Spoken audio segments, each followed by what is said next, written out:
It's good to get out in nature, they say.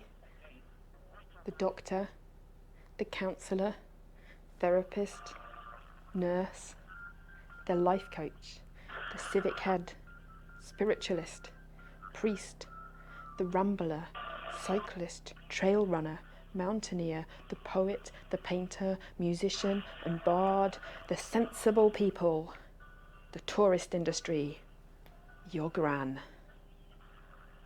It's good to get out in nature, they say, as though you were made of steel and glass, plastic, concrete and brick, as though this being human were to be alone, aloof, aloft.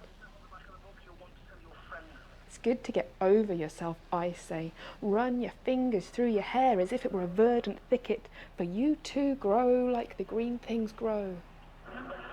Bury your toes in the soft, wet earth and send your roots deep down, where she waits for you to do no more than remember. For are your arms not the reaching limbs of oak? For are your legs not the kicking legs of hare? Do the winds not blow in your billowing lungs? Does the river of your blood not run steaming and salt hot like stag? And does your voice not cry out to lift into the heavens on the wings of lark? Are your bones not sparkling strata of quartz?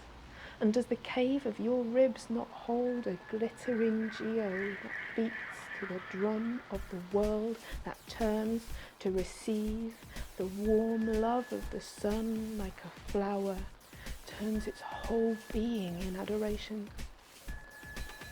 No matter you sit at office desk or if you climb to mountain peak, still you must go through the fleshly door of your own nature until you know you are the wild, until you know you have always been free.